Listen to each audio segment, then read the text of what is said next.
Hello guys, आज का हमारा टॉपिक है लेवल्स ऑफ ऑर्गेनाइजेशन। ज़िंदगी कैसे अमल में आई। सबसे फर्स्ट ऑफ ऑल सब एटॉमिक एंड एटॉमिक लेवल। यहाँ पे हम एटॉमिक पढ़ रहे हैं, बट एटम होता क्या है। A mean not and tom mean cut, मतलब नॉट कट जिसे हम कट नहीं कर सकते। ये इतना टीनी, इतना मिन्यूट पार्टिकल्स होते हैं जो हम देख भी नहीं सकते अपनी आँख से। हम इसे माइक्रोस्कोप के अंदर देख सकते हैं। Atoms are actually made up of many subatomic particles. बहुत सारे सब एटॉमिक पार्टिकल से मिलकर एक एटम बनता है, but electron, proton and neutron ये मोस्ट स्टेबल सब एटॉमिक पार्टिकल्स है। यहाँ पे ये एटम का स्ट्रक्चर है। प्रोटॉन और न्यूट्रॉन जो होते हैं वो न्यूक्लियस में होते हैं, जबकि इलेक्ट्रॉन जो होता है वो एटम के शेल्स के अंदर रिवॉल्व कर रहा होता है। अब ये जो एटम है, ये एटम मिलके एलिमेंट बनाते हैं। All type of matter are made up of element and each element contain a single atom. एक एलिमेंट सिंगल एटम कंटेन करता है।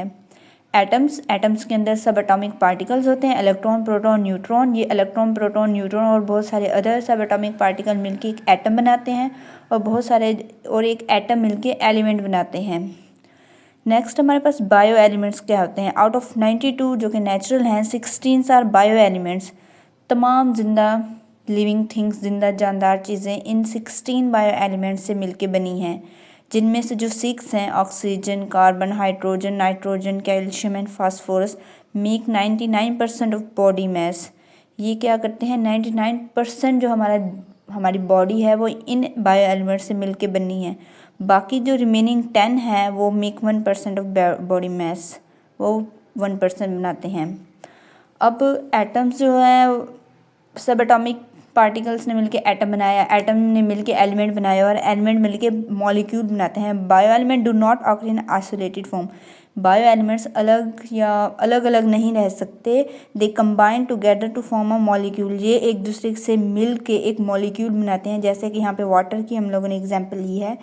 वाटर के अंदर H2O, 2 हाइड्रोजन एलिमेंट्स हैं और एक ऑक्सीजन का एलिमेंट है। इन लोगों ने मिलके मॉलिक्यूल बनाए हैं। Atom form elements combine to form molecules. Atom है, एटम से एलिमेंट बनता है, एलिमेंट से मॉलिक्यूल्स बनते हैं। अब जो मॉलिक्यूल है वो हमारे पास वो 2 टाइप्स के हैं, micro molecules and macro molecules. Micro molecules have low molecular weight. इनका वेट जो होता है वो लो होता है, जैसे वाटर, ग्लूकोज है। और macro molecules and have high wait molecular weight, जैसे कि स्टार्च, प्रोटीन, लिपिड्स हो गए। अब ये जो बायोमॉलिक्यूल्स, ये जो मॉलिक्यूल्स है वो फर्दर आगे क्या बनाते हैं, biomolecules assemble in a particular way. वो एक ख़ास तरीके से एक दूसरे के साथ असेंबल होते हैं, फॉर्म ऑर्गेनली बनाते हैं। Each type of organelle specialized to perform specific function.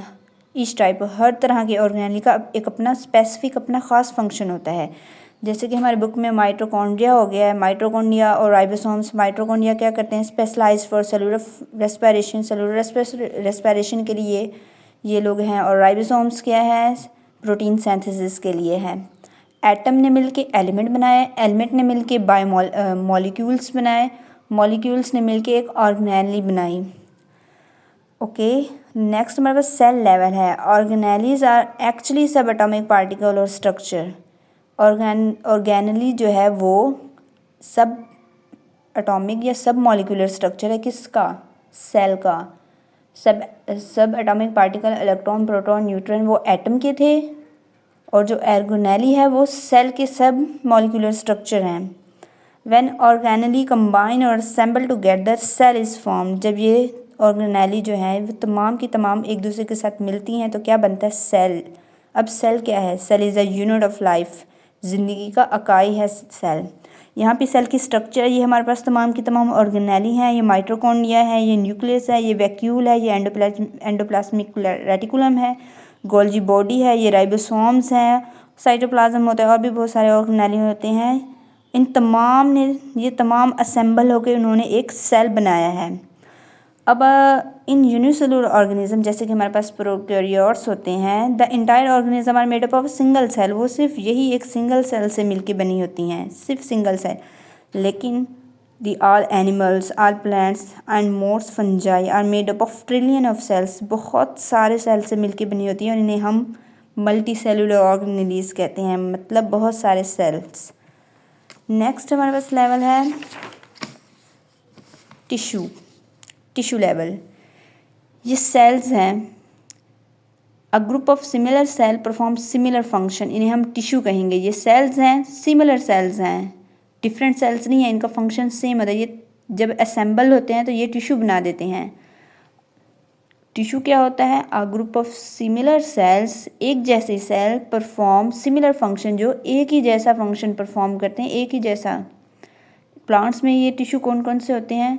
Epidermal tissue, ground tissue, ETC। Animal में nervous tissue, muscular tissue, cardiac tissue, ETC। अब ऑर्गेनेली ने मिलकर सेल बनाया, सिमिलर सेल्स कंबाइन होंगे, असेंबल होंगे, तो उन्होंने टिश्यू बनाया। नेक्स्ट हमारे पास है organ. More than one type of tissue having related function are organized together and make a unit called organ. More than one मतलब एक से ज़्यादा टाइप्स के जो टिश्यू होते हैं, यहाँ पे सिमिलर नहीं होंगे, एक से डिफरेंट टाइप्स के टिश्यू हैव रिलेटिव फंक्शन, जिनका फंक्शन सेम होगा, वो ऑर्गेनाइज टुगेदर, एक ऑर्गेनाइज होंगे और एक यूनिट बनाएंगे जिसे हम ऑर्गन कहते हैं। फॉर एग्जांपल स्टमक हमारे पास है, स्टमक के अंदर ये 2 टाइप्स के टिश्यू हैं, एपिथेलियल टिश्यू, मस्कुलर टिश्यू। ये 2 तरह के अलग टिश्यू हैं। दोनों का फंक्शन क्या है? फंक्शन अलग अलग है, लेकिन फंक्शन का मकसद क्या है? एक ही है, डाइजेशन। एपिथेलियल टिश्यू क्या करता है? Secrete gastric juice for digestion of protein, protein की डाइजेशन के लिए वो गैस्ट्रिक जूस सिक्रीट्स करते हैं। जबकि मस्कुलर टिश्यू क्या करते हैं? कॉन्ट्रैक्शन ऑफ वाल for grinding of food, stomach की जो वॉल्स हैं उन्हें कॉन्ट्रैक्ट करते हैं ताकि फूड की ग्राइंडिंग हो। अब देखें, दोनों का अलग अलग फंक्शन है, पर दोनों क्या किस चीज़ में हेल्प कर रहे हैं? डाइजेशन में हेल्प कर रहे हैं। यहाँ पे क्या है? More than one type of tissue, एक से ज़्यादा टाइप ऑफ टिश्यू है जिनका फंक्शन जो है एक दूसरे रिलेटेड है। दोनों का फंक्शन एक दूसरे से रिलेटेड, मतलब डाइजेशन में हेल्प करता है। और ऑर्गेनाइज टुगेदर, वो ऑर्गेनाइज होंगे एक दूसरे के साथ, तो ऑर्गन बनेगा। So two tissue perform their specific function which collectively become the function of stomach। अब यहाँ पे क्या है? 2 टिश्यू हैं, अपना अपना एक स्पेसिफिक फंक्शन परफॉर्म कर रहे हैं, जिनको जो कलेक्टिवली किसका फंक्शन है? स्टमक का फंक्शन है, डाइजेशन मीन्स। अब है हमारे पास organ system level. Different organ perform related functions are organize together to form an organ. अब डिफरेंट ऑर्गन, यहाँ पे जो डिफरेंट ऑर्गन्स हैं लेकिन उनका फंक्शन एक दूसरे से रिलेटेड ही होगा, वो एक दूसरे के साथ ऑर्गेनाइज होंगे और एक ऑर्गन सिस्टम बनाएंगे। जैसे हमारे पास यहाँ पे डाइजेस्टिव सिस्टम है। अब डाइजेशन का प्रोसेस सिर्फ स्टमक ही तो नहीं करता कि स्टमक में ही डाइजेशन होगी। डाइजेशन में माउथ इंक्लूड होता है, mouth, then oesophagus, then stomach, liver, pancreas, small intestine, large intestine, ये तमाम मिलके डाइजेशन करते हैं और एक सिस्टम बनाते हैं जिसे हम डाइजेस्टिव सिस्टम कहते हैं। इसे हम ऑर्गन सिस्टम लेवल कहेंगे। Means different organs perform related function, एक जैसा फंक्शन डिफरेंट अलग अलग ऑर्गन्स एक जैसा जब सिस्टम परफॉर्म करते हैं, और जब वो ऑर्गन्स एक दूसरे के साथ ऑर्गेनाइज होंगे तो एक सिस्टम बनेगा जिसे हम ऑर्गन सिस्टम लेवल कहते हैं। यहाँ पे हम लोगों ने डाइजेस्टिव सिस्टम की एग्जाम्पल ली है। इसी तरह हमारे बॉडी में रेस्पिरेटरी सिस्टम भी होता है, सर्कुलेटरी सिस्टम होता है, रिप्रोडक्टिव सिस्टम होता है, स्केलेटन सिस्टम होता है। इन्हें हम ऑर्गन सिस्टम लेवल कहेंगे। जब ये तमाम के तमाम ऑर्गन सिस्टम लेवल कंबाइन होंगे तो एक ऑर्गेनिज्म बनता है। आज की इस वीडियो में हम लोग यहीं तक पढ़ेंगे। अब नेक्स्ट वीडियो में इसे आगे कंटिन्यू करेंगे। Thank you.